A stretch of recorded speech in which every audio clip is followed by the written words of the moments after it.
What we talk about today is not legal advice. It's just general information to allow you to do a better job and to convey this information to your board so they understand their obligations and their responsibilities.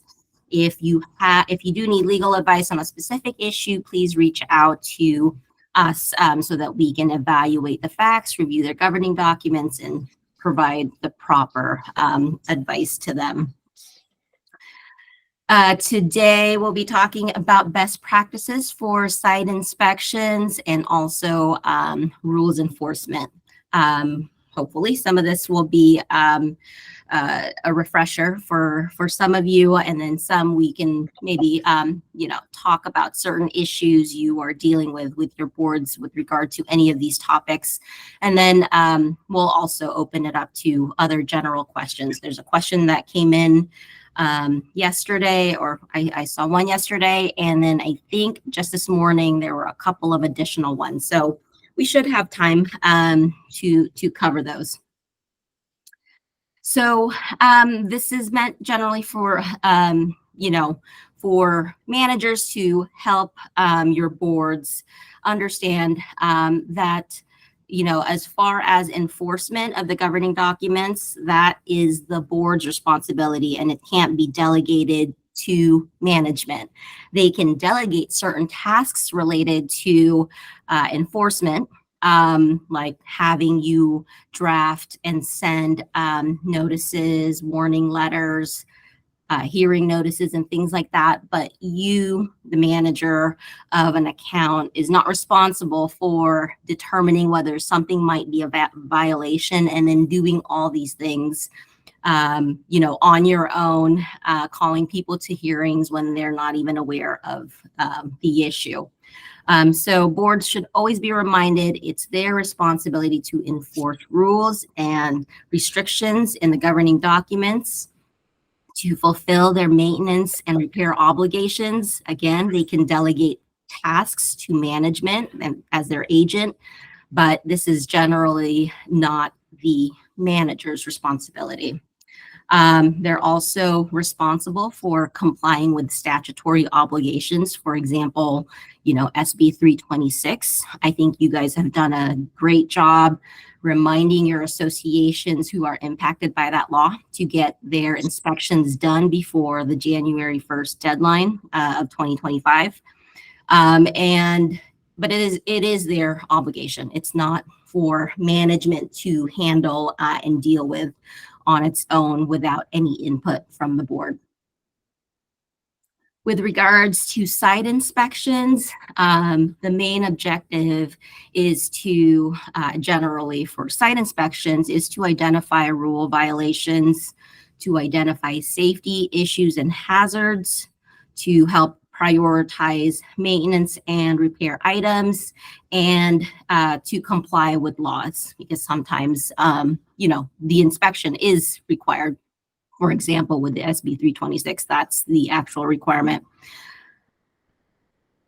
And then as far as for best practices, I think this is the part where, you will work with different types of boards who have different preferences. And it's good and it's fine to, do things differently for your associations, but understanding and making recommendations to boards on what the best practices are and explaining why is important. But a lot of times, site inspections, many times it's not in the CC&Rs. There's not specific requirements of who's supposed to do what, how often, those types of things. But the boards are often relying on guidance from management on how to do the site inspections, who will do them, how often. A lot of times it's in the contract, or there's a minimum number of inspections required under the contract. So generally, as far as best practices, inspections for rule violations would ideally be conducted by management and not the board or committee members. So for example, parking violations, if you have a community that has a lot of parking issues, it's best, and obviously management can't be there to do that, it's better to have a parking enforcement company to deal with, to note those potential violations and not individually board members. You know, when the board, you know, and I think, you know, you have some boards that like to do that. But a lot of times there's just, you know, people in the community who get really heated with the board member, you know, tagging them or, you know, putting a notice on their car. And that just creates unnecessary tension in the community. So if it's an association where it's not that much of an issue and every once in a while a board member, you know, makes a note of a car parking violation of the rules, it's probably fine. But for association where it's an ongoing problem, it's probably best to take that away from the board and have someone else, like a parking enforcement company, do that. Checking, and other things are, you know, walking around the property, looking to see if some homeowners are storing things in their balcony that they're not supposed to. Those type of things, board members may note it, but as far as them walking around to, you know, identify these situations, it's usually best for management to do that. You're more familiar with their governing documents and what the actual rules are. Often boards think something's in violation because they don't like it. It's an eyesore, but there isn't even a rule that exists in their documents for that particular issue. Boards should understand that the frequency of inspections by management is guided by what's in the contract. A lot of them don't know that. And so we always tell boards who expect and want more frequent inspections to read the contract. And if they want more, they should negotiate, you know, or unless it's already part of the contract and there's additional pricing for additional inspections. But that's basically in the contract. There's no set minimums under the law or governing documents. It's usually just the board doing what is reasonable, which is pretty broad. I think Collins probably has a checklist for, you know, management when you do your site walks. If you do have a situation where maybe every other month the board does a site walk or the board does a site walk for particular issues, just, you know, make sure to communicate with each other which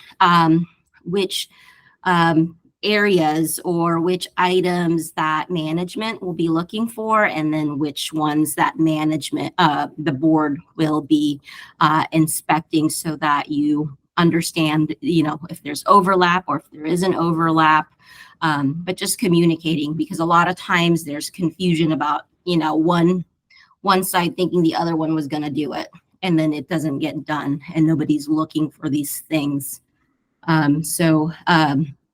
Work together, board and management, on just the checklist items and how things will be inspected. Part of the reason why I don't like the idea of board members doing inspections is they need to understand, you know, privacy concerns. You know, they can't go on other people's property to check for violations. So if they do insist on doing some of them, you just have to, you'll have to remind them of these things. And then also the frequency should be discussed.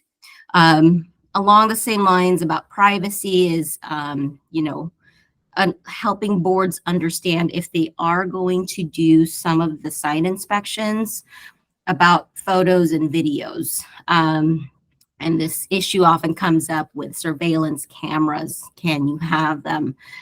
Generally, the law recognizes there isn't really an expectation of privacy, you know, in the public common areas. But when we're talking about, you know, areas where homeowners may expect some privacy, like inside their units, obviously restrooms, elevators are questionable, but I think even elevators are considered public areas. If there are violations, to, make a note, take photos, but make sure they're not taking photos of things that are inside people's homes, and also videos. To the extent they're taking a video where sound from the inside of a home can be heard, to avoid doing that, for privacy reasons. A still photo, it would be better. But to, yeah, just make board members aware of that if they are doing any of the inspections. And then documenting the date, time, and duration of the violation. Obviously, that's important because when you send a warning letter or a hearing notice, you would want to provide the homeowners with that information. And since most people will take the photos now with their cell phone, it's a little bit easier to have that information handy. You don't have to set your camera to have the correct date and time.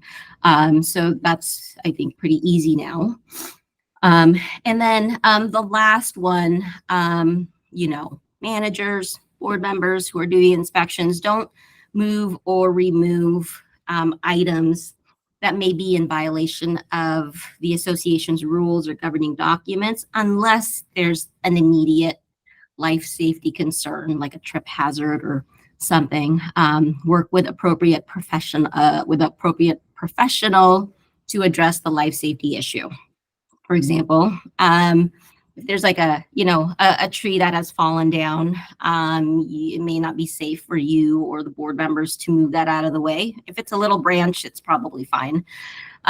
Use your judgment. And this one I added here, particularly for an issue that arose because a manager, not from your company, but a manager had moved a basketball hoop that was on someone's driveway in violation of the association's rules. A new manager, or I think he was an assistant, put it in the truck, and the homeowners saw it.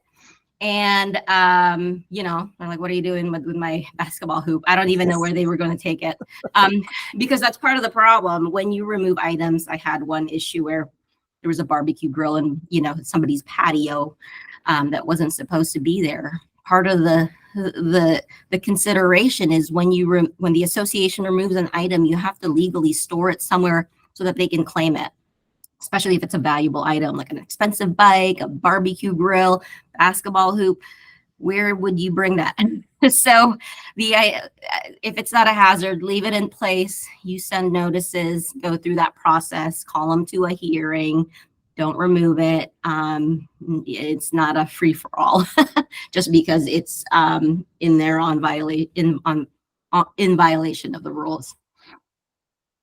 Okay, so for site inspections, additional best practices for repair, maintenance, and security issues. It's recommended that a building engineer or a vendor conduct those inspections.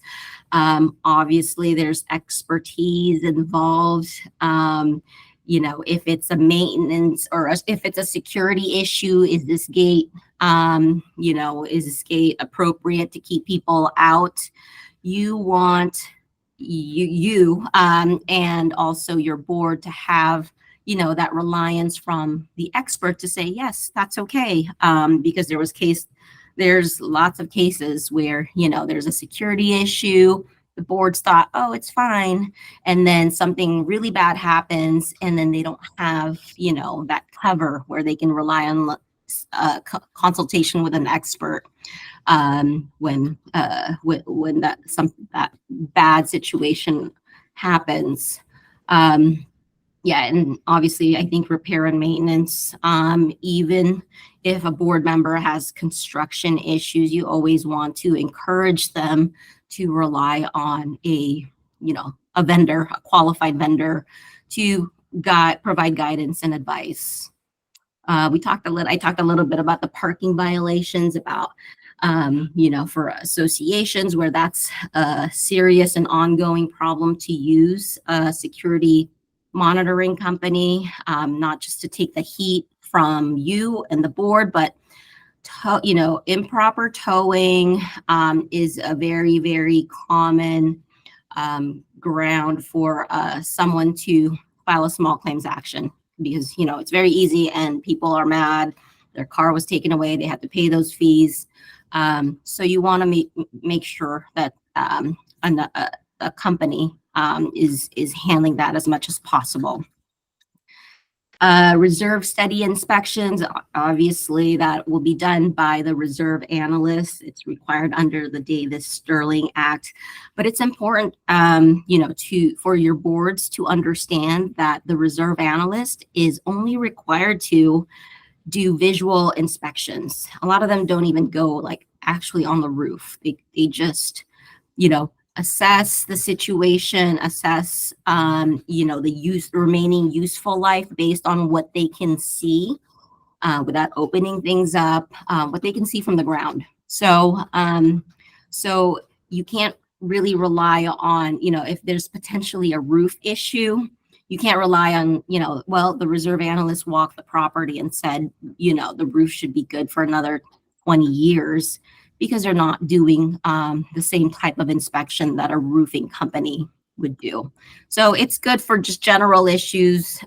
Their main goal is to, figure out if the association is reserving enough money for the big components that they need to replace eventually.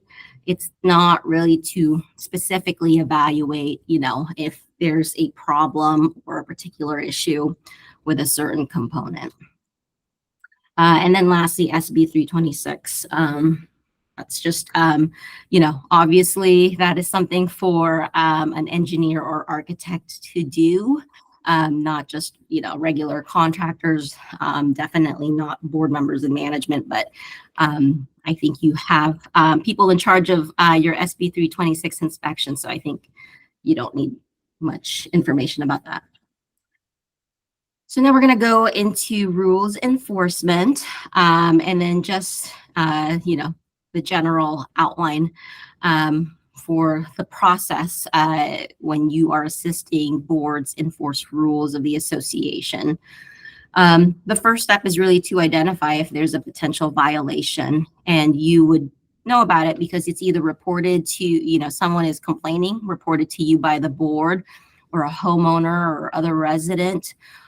Or it's something that you would identify through the site inspection. And some governing documents, some fine and enforcement policies require that a courtesy letter be sent before you call someone to a hearing. It's always recommended, even if it's not required, that you give homeowners as much of a chance as possible to address the issue on their own without, doing a hearing, issuing fines, because a lot of homeowners are willing to correct the issue if they were just told what the issue is. Then obviously the next step is disciplinary hearings, and Lance will be talking more about that process and best practices for when you prepare hearing notices, and then last, as part of the process, if the violation continues, then you may have to talk to the association's legal counsel to figure out what the options are. Starting with the easiest and cheapest, which is, again, communicating with a homeowner. You can call it IDR and having them come in for an informal meeting. So maybe maybe they don't understand what those letters are asking them to do, and it's easier to just have an informal conversation about what needs to be done and why. And then, to escalate that if that's ineffective, maybe you need a third party, a neutral, like a mediator, to help explain to the homeowner why they need to do what they need to do. And then, of course, there's the option of litigation, but it's always, should be considered as a last resort. So Lance will be talking about those as well. For courtesy letters, the main the main objective of a courtesy letter, again, is to give the homeowner a chance to fix the problem. And they can't fix the problem if they don't understand what the problem is. So providing, detailed information about what the issue is important. The warning letter or letters also help create the written record that the association gave plenty of notice to the homeowner to correct the issue before, later, if it has to escalate to litigation, that you have notified the owner like a long time ago or whenever the issue was started. So that's part of the written record. So emails are fine, but just make sure that, they are, if the issue was ever litigated, you would be comfortable having that email produced. That's why if you have a form letter, send it in, the formal letter, because it doesn't have, sometimes there's emails where, oh yeah, we notified you of this issue, but it's in a string of emails where there's a lot of back and forth, and sometimes, things are said not in the most ideal way. If a judge or jury had to ever look at those emails. So just be aware that that's part of the written record. So a formal letter is best. It's not required by law. It may be required by your governing documents, but it's always recommended to help resolve the issue, hopefully. Talked about providing sufficient detail. If there's photos that you can attach or provide to the homeowner of what the problem is or where the problem is, that's very helpful. The second bullet point is important. Always provide a reasonable time for the owner to comply, because if you don't, then you're just setting yourself up for additional work. Because if it's a matter of removing a basketball hoop, that's pretty easy to do. But if it's something like a basketball hoop that's attached to their garage, or, something that would require them to call a contractor, that would be a little bit more complicated. So you need to give, more time for the homeowner to address that issue and make arrangements. Follow-up is important. Sometimes, letters are sent and boards and managers don't do anything until somebody else complains again that it's still there. Calendar the deadline and then a follow-up with the homeowner to check to see if that was done. And then work with the owner if compliance can't be accomplished by the deadline. Sometimes homeowners, elderly homeowners, some homeowners with, mental health issues where they don't fully comprehend, or they may need additional time because they need family members to help them do something. Just take that into consideration, because it doesn't help when associations set, an unreasonable deadline. And what reasonable is depends on, that person. Could depend on that person. So keep that in mind. And yeah, so that's similar to the last bullet point. Recognize that there may be challenges when dealing with certain types of owners and residents. You may need to get family members involved. You may need to call social services. You may need to just handle it a little bit differently than you would with other types of owners. All right, now I'm going to pass this off to Lance. Thanks, Ann. Yeah, and following on what Ann said, as you're going through this process, you're going to use these tools in different ways, depending on two big things.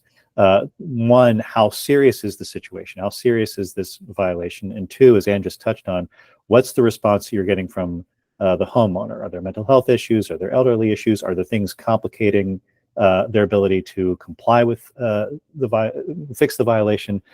Those are the two big things to be focusing on, and that's going to dictate how you use these tools we're going through. You can sort of mix and match these tools. Ann's already talked about the courtesy letter. We're going to talk about the hearings. We're talking about IDR and ADR. You can mix and match things depending on what the situation calls for and how serious it is, how critical it is that the violation be stopped, and what response you're getting from the homeowner. We had a case not long ago that settled on the eve of trial 5 years into the situation. that stemmed from an enforcement violation. It had started with a courtesy letter, went through a hearing, went through IDR, went through a bunch of different permutations, the offer of ADR, the lawsuit. The lawsuit went on for 3 years and finally resolved on the eve of trial, because that's what it took to resolve that situation. That's how recalcitrant the property owner was, and that's how serious the board took the situation. The board made the decision early on, this is one we have to be prepared to go the distance on, so that's what we're going to do. Rhea and I had one at the opposite end of the spectrum not long ago, where we sent a courtesy violation letter and the homeowner said, holy cow, I had no idea. I didn't know I was in violation at all. Let me fix those things right now. So how you use these things is going to depend on how serious it is and what response you're getting from the homeowner.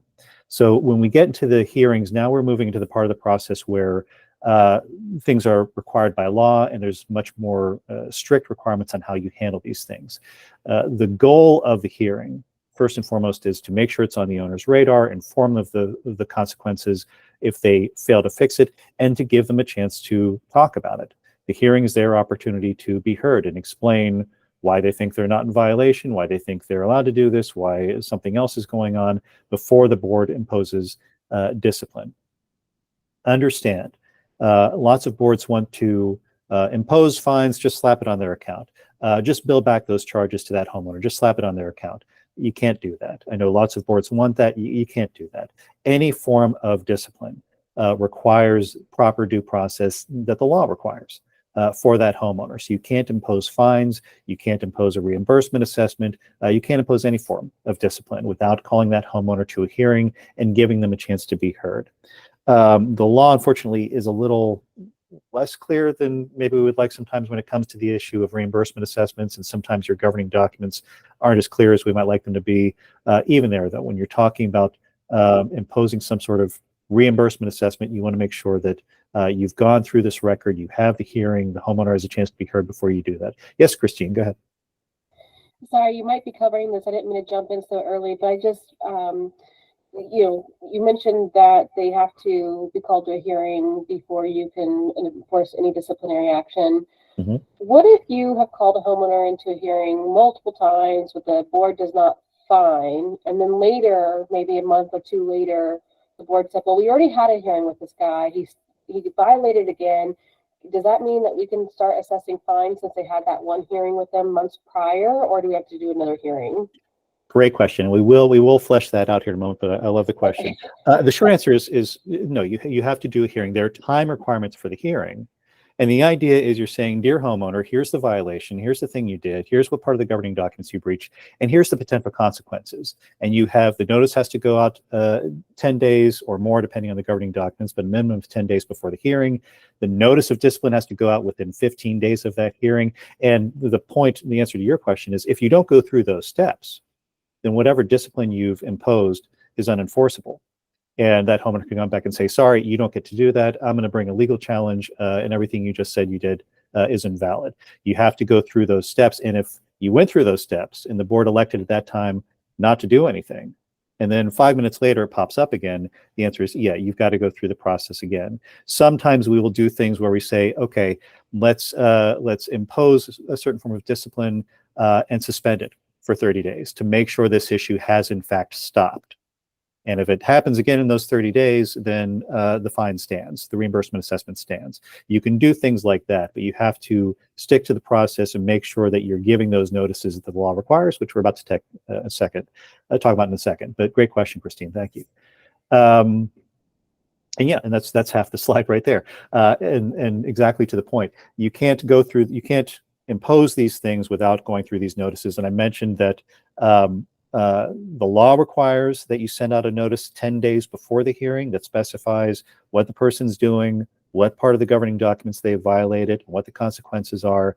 The law requires 10 days notice. Sometimes the governing documents say 15 days. If that's the case, you go with the governing documents. They say something more than 10 days, you've got to go with the governing documents. 10 days is the minimum. And then you go through the hearing and the board decides to impose discipline. The only way that means anything is if you send out the notice of decision, the notice of imposition of discipline within 15 days of the hearing. And again, check your governing documents to make sure there isn't some different period of time, but it has to be within no more than 15 days of the hearing that notice of discipline goes out. And Ann touched on this already a little bit, but the basic forms of discipline we're talking about are fines, some sort of reimbursement assessment, or restricting the homeowner's access to common area facilities. Fines, something that gets overlooked a lot of the time, is that you have to have a fine schedule in place. I keep seeing HOAs where they don't have a fine schedule. I don't even know how that happens. You have to have a fine schedule. If there isn't a fine schedule, then you don't have the ability to impose a fine. The law requires that homeowners have some advance notice. If you break the rules in our HOA, you're looking at $100, you're looking at $1,000, you're looking at $5 a day, whatever it is, you have to have that fine schedule in place. Reimbursement assessments we touched on already. Commonly what we're talking about, the simplest one in terms of the law is if somebody caused damage to property.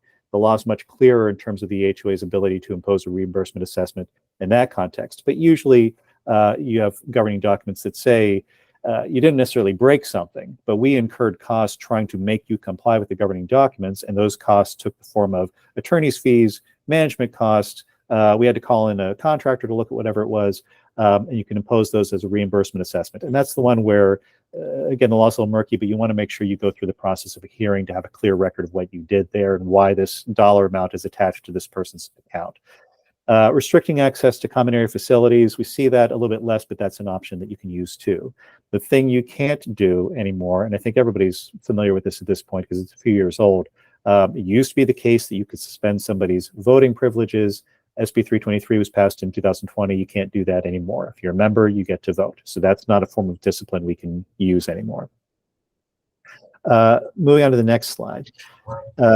Best practices when you're doing the hearing. This is one where the law doesn't really tell us exactly what's supposed to happen in a hearing. There isn't a required procedure for the hearing itself. So it comes down to, well, what makes sense and what's the best practice. I will typically say, and I think Ann touched on this too, you're not there to debate the issue. You're not there to argue and get into a fight with the homeowner. It's their chance to be heard, and then the board makes a decision. So two basic pieces to the hearing. Step one is, okay, homeowner, thanks for showing up.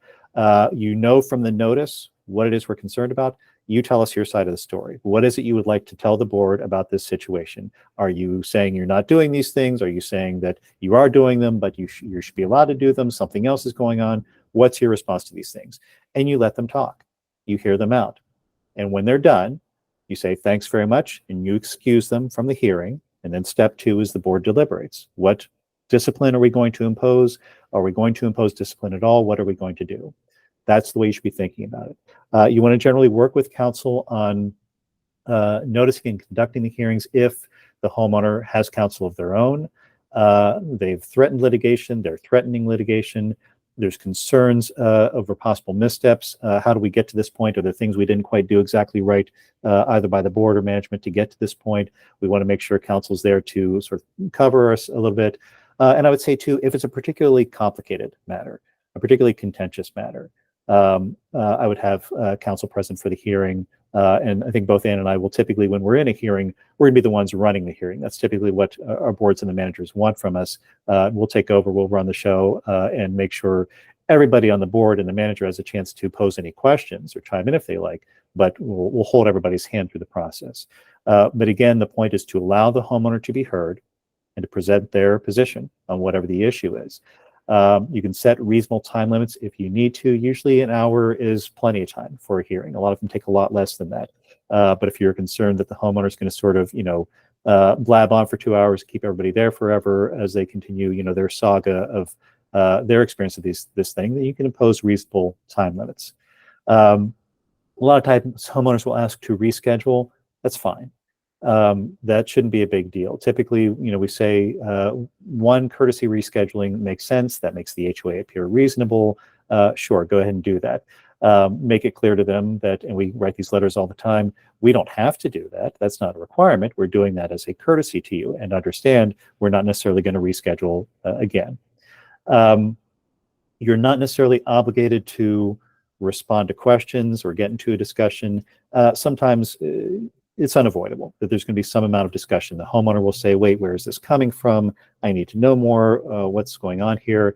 So you need to be prepared to respond to those factual questions and provide supporting information. If it didn't go in the notice, here's the information that that explains why we're making these allegations, why this is a concern. The thing you've got to balance, though, is that a lot of times, as Ann touched on, these are coming from somebody else who lives in the community, their next door neighbor, the person across the street, who doesn't necessarily want their identity aired out to the person who's in the hearing. The next thing that happens in a nightmare scenario is you've got the homeowner in the hearing gets mad about so-and-so saying X and Y and Z about them. They go across the street, start pounding on the door, yelling at them, and now we've got a whole other situation that we have to deal with that emerges from the hearing. So you do what you can to not disclose. If the complaint is coming from somebody else in the community, do what you can to not disclose that identity. And if it's unavoidable, you're talking about pounding from downstairs, only one person lives downstairs, the homeowner being called to a hearing is going to know who it is. Make sure you let the complaining homeowner know, okay, your name's going to be in the mix here. Are you okay with that? Make sure you have the permission before you give that information. Moving on to the next slide. Okay. Can I just add something, Lance? Yeah, sure. Sorry.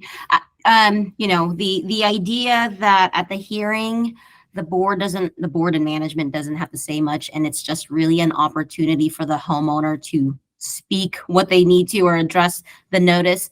That assumes that the notice has the details that's necessary. It has photos, reports, all those things. So you can say, we've already explained everything in the notice, in the warning letters and all those things, because I do sometimes see, and I don't know if it's strategy or for more efficiency, hearing notices that barely have any information.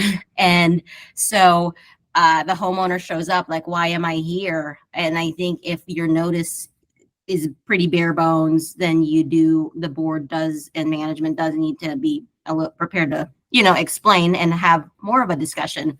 So that's why we always say it's better to have all that information in the notice. If there is a reimbursement assessment, the dollar amount at issue, if you know it, so that the homeowners are prepared and they don't, show up and ask a lot of questions. Absolutely, absolutely. And there's a big difference between the hearing notice that managers churn out every day and when we're drafting the hearing notice. And, I might draft a hearing notice that goes on for 10, 12 pages explaining, chapter and verse on everything that's going on. And I know that's not practical for you guys, but yeah, you want to make sure as much detail as reasonably possible is in there. And then when you get to the hearing, if the homeowner is sitting there saying, I have no earthly idea what you're talking about, then yeah, you need to have some basic discussion to explain where this is coming from.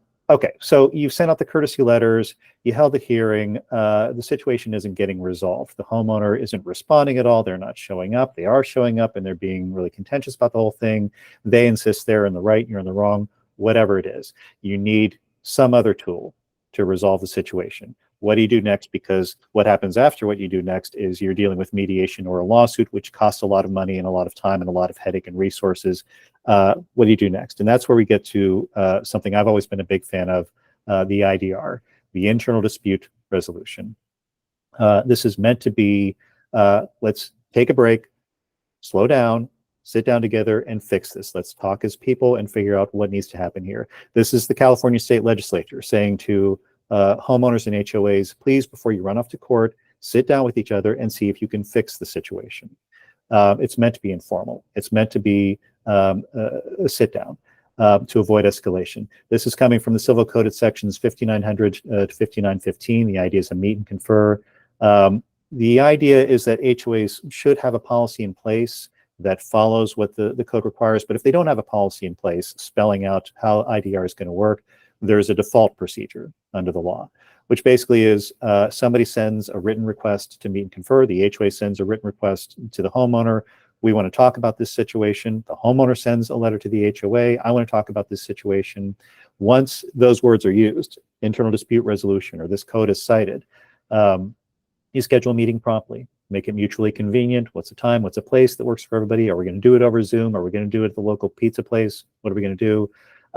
And going into that meeting, what should be happening is the board should meet ahead of time and designate one board member to participate in this meeting. Remember, the idea is to ratchet things down. You don't want the entire board and management and council sitting there pouncing on this homeowner. You want one director to meet with that homeowner to try to figure out a solution. So the board should meet ahead of time and say, okay, you're going to be the director for this meeting, and we delegate our authority to you to hold the meeting, and here are the parameters you have for trying to resolve the dispute, whatever those parameters need to be. We imposed a $10,000 reimbursement assessment. They don't want to pay anything. You have the authority to negotiate it down to $5,000. If it's a more, concrete situation, there's an architectural violation. We wanted them to tear the thing down within 30 days. They want to do it within half a year. You can negotiate that up to 60 days, something along those lines. But that director should go into the meeting knowing, here's what I'm authorized to negotiate with this homeowner to try to resolve it, and then sit down with them and both sides explain their positions and try to resolve a dispute. And if there is a resolution that comes out of that meeting, you put it in writing and you sign it, and it's enforceable. I always say it can be on a cocktail napkin. This does not need to be a big formal legal document. If it's signed by both parties and it's intelligible what's being said, then it's enforceable, and you've accomplished your mission, and hopefully the issue is now done, and you move on with your lives, and you don't need to go to the bigger steps. You can't charge the homeowner for this process. An important thing to remember is if the HOA proposes IDR, the homeowner has no obligation to show up. They can say, no, thanks, I'm not interested. However, if the homeowner proposes IDR, the HOA absolutely must participate. You can't turn that away. We have boards sometimes who say, yeah, we don't want to do that. You can't. The law requires that the HOA participate. Okay, moving on from that slide. Some other best practices for IDR. This is the one time you'll hear us say, you don't necessarily want us at the party. You don't necessarily want counsel at the party. Again, we're trying to ratchet things down, and we can be sweet as pecan pie, but our presence, the attorney, the HOA's attorney in the room, has a tendency of ratcheting things back up. Some situations it's unavoidable. It's too complicated, it's too contentious, you need help, you need us there, that's absolutely fine. But consider whether it is a situation where you don't want counsel in the room. And any written agreement should include a provision that it's contingent on the HOA's counsel reviewing it and making, and I had this come up just recently, making sure that what's said in the agreement doesn't actually violate the law or the governing documents. It doesn't do anybody any good if you've got something on a cocktail napkin that says, we're going to break the law, we're going to break the governing documents. So you want the agreement to say, this is what we're agreeing to, pending counsel saying it's okay. Okay, now we're going to move on to where things start getting really costly and really stressful. You've gone through the courtesy letter, you've gone through the hearing, you've gone through the IDR, the situation has not resolved. The homeowner is refusing to take the thing down, they're refusing to comply with the governing documents, and it's a serious enough issue that the board determines we've got to go the distance on this. We've got to continue pursuing this issue. Because we're going to get sued for failure to enforce the governing documents if we don't fix this situation. So what you do is you send a letter to the homeowner saying, okay, now we're really serious. We are going to be filing a lawsuit. But before we can file a lawsuit, the law says that we have to give you an opportunity to participate in ADR, alternative dispute resolution, to try to work this out. We'll talk about what types of ADR are out there in a second, but you send the letter saying you have an opportunity one last time to sit and resolve this before we file a lawsuit. And again, the main objective is to resolve this with the assistance of now a neutral third party, which is where a lot of the costs come from. If you're doing a mediation, you're paying for the mediator. That cost is split between the parties, but it's still a lot of money. You're paying for counsel's time to prepare for the mediation, to draft the mediation brief, to be in the mediation. But that's what's going on here. You use the assistance of a neutral third party, usually a retired judge or an extremely experienced attorney. You're doing this outside of the litigation. But again, the law says before you can file an enforcement lawsuit, you have to go through this step of proposing ADR. And the other side, the homeowner has 30 days to agree to it. And once they've agreed to it, you have 90 days to complete the ADR, but you can agree to extend that period. Again, the costs are shared by the parties. This is one too. You get this letter from the homeowner saying, I want ADR. I'm upset about this situation. I'm requesting resolution. Get your counsel involved right away. Okay, so moving on to the next slide. The forms of ADR that are out there, two basic forms, mediation and arbitration.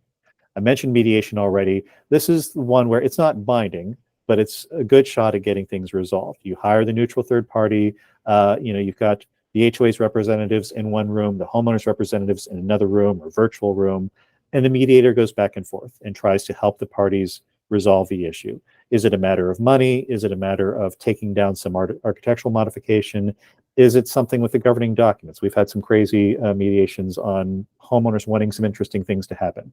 But the mediator shuttles back and forth and kind of beats up on both sides. Well, here's where you've got some good arguments, but here's where you've got some terrible arguments, and I think they could win in a lawsuit, and says the same thing to the other side and tries to persuade the HOA and the homeowner to come closer together to resolve things. The mediator does not bind anybody, does not reach a ruling, does not issue an order, can't order anybody to do anything, but is a seasoned practitioner who's good at bringing people closer together and trying to resolve things. The other form of ADR is arbitration, which is basically a trial for hire. The parties split the cost of a judge, they split the cost of the proceedings, and you put on evidence, you put on testimony, and the arbitrator acts as judge. They rule on who wins, they can award damages, or they can award orders if that needs to happen. You can do non-binding arbitration, although I often wonder what the point would be, because it's an awful lot of money and time and resources to not have a firm outcome, but sometimes that's what parties want to do. And it can be binding arbitration. You can agree going into it, whatever this arbitrator decides, they're the judge, and that's what we're all going to do. Those are the two basic forms of ADR that we typically see. Moving on. Oh, yeah, and this is definitely ADR. You always want to work with counsel. This isn't one you want to try to, armchair. You need counsel involved, and you want to be talking with counsel at this point about whether, particularly if it's the homeowner asking for ADR, whether this should be tendered to insurance, because now it's a concrete threat of litigation that's actually going to go somewhere. But this is obviously a very complicated process you can't really do on your own. Okay, and finally, the ultimate threat with all these things, I touched on this a little bit earlier, is the idea of going through litigation, the HOA suing the homeowner for compliance with the governing documents. You haven't complied, we've done everything under the sun to get you to comply, and now we have to take this step. Again, you want to have done everything possible up to this point to avoid litigation, and you might mix and match the courtesy letters and the hearings and the IDR before you get to this point. And sometimes that can be very effective. Sometimes you get, 3 out of 6 issues resolved through a hearing. You got an IDR to resolve the other 3. But you want to make sure you're doing everything possible to keep it from getting to litigation, because it's a massive commitment of the HOA's resources. And if the HOA is the one doing the suing, that's coming out of homeowners' pockets. It's not coming from insurance. This is a massive commitment that homeowners are going to have to pay for. And we're talking, we commonly say to get a lawsuit going, to put everything together and research everything and draft the complaint and to get it filed with the court, depending on the situation, we're often talking about upwards of $10,000. Sometimes a small claims action might be appropriate. You're just trying to get, $6,000 back. Well, it won't be 6. I don't remember what it just changed to, but you're trying to get some low-level amount of money from the homeowner, and small claims make sense. We can help with that. Counsel can help with that. We can't up here, but sometimes that can be an effective tool to resolve the situation. But the objective of a lawsuit, a full-blown lawsuit outside of small claims, is going to be to get a court order, to get this person to comply, to try to get monetary damages, to try to get your attorney's fees back, to try to get your fines back. You want to sit down with counsel and say, okay, what are the costs? What are the benefits? What are we biting off here if we file a lawsuit? And does it make sense under the circumstances? And the thing to understand, too, is that the act of filing a lawsuit doesn't mean you stop trying to resolve it. You can continue having discussions with the homeowner, with their counsel, until the moment a jury or judge returns a verdict. You can negotiate the entire time and keep trying to resolve it, and you should. There's no need to necessarily go the full distance on a lawsuit if there's an opportunity for resolution. You keep trying to resolve it. If the HOA is sued, if the homeowner is suing the HOA, you want to work with counsel to determine whether this should be tendered to insurance. And if that's the case, then who's going to be representing the HOA? Is it going to be the HOA's existing counsel? Is insurance going to assign someone else? Should general counsel continue to monitor the situation? There's all kinds of issues to be dealt with there. Moving on, and that's all I have. I just want to emphasize the importance of a fine policy. As Lance mentioned, a lot of times associations don't even know they don't have one because their boards are used to just making up fines on the spot. So have a fine policy, and related to Christine's questions earlier, I know when we draft our fine policy, we include provisions about repeat offenses and continuing and ongoing to allow the association to be able to issue a fine without having to call someone to a hearing again for repeat offenses or not repeat, for ongoing or continuing offenses.